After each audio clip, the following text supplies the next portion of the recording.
is needed to spark the um, the the idea that's supposed to be being grasped.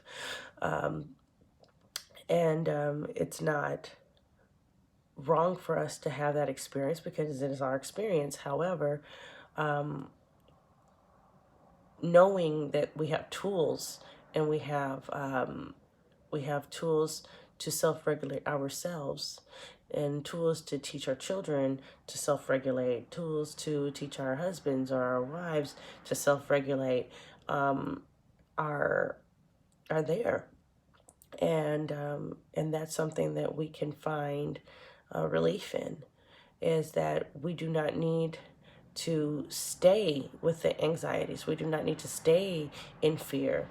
It's natural to feel those feelings. Those are natural feelings. But our decisions, our conscious decisions to actually stay in the state of fear or stay in the state of anxiety, are only going to feed more negative outcome, and that's not what we're trying to do with our lives, especially right now. Um, our health depends on us um, not being stressed out, but being in a more calmer state, being in a more happier state.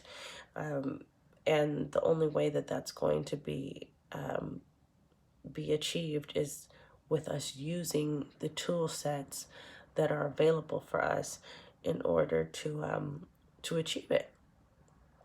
We have we have a number of tools: meditation, breathing exercises. I had spoke on shower meditation for those of us who really have clingy kids and not much opportunity for self time, self care, um, things of that nature. There's times, um, because of what's going on, I'm putting together these meditations that should be helpful.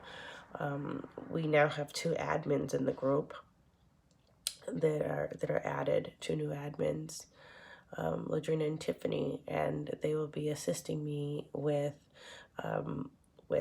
producing these information, these tools to the group in a more speedy way, so then that you guys have more access to these tools. It's imperative that we get it together in this way, because we actually only have now. Being afraid about tomorrow is not going to help today, right now. Being worried about yesterday or afraid about yesterday is not going to help anything at the present time, or being caught on to the notion of what you had already planned for is not going to achieve anything at the state. Right now is what we have, and right now we have so many unlimited tools to coax ourselves back into alignment, which is the ultimate objective, is to stay in alignment so that we are able to thrive. And even in the conditions that we're in at this moment, we are still able to thrive. There's still thriving going on. There's still people able to bask into the right now, spending more time with their family, spending more time with their children, feeling gosh, I can't, satisfied. I'm sorry, lost all my words. Feeling satisfied and self-gratification, and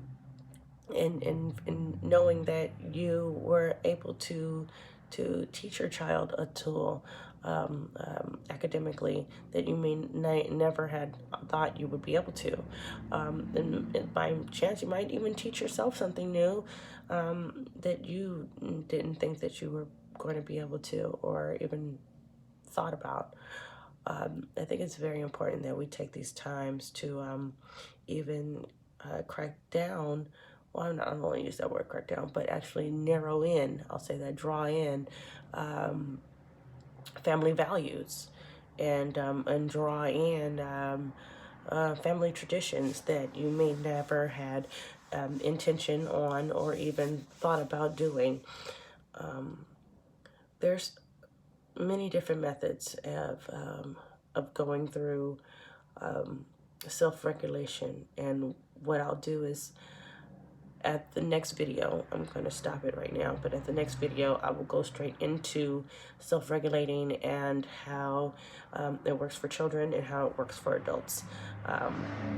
I'll get into how I worked with my own son, who's now 5, turning 6, and we've began implementing self-regulation since last year.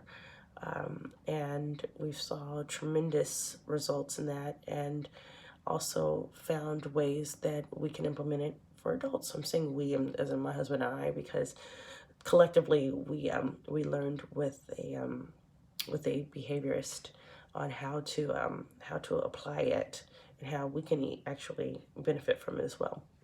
So without further ado, I am going to conclude this video and proceed with the second one.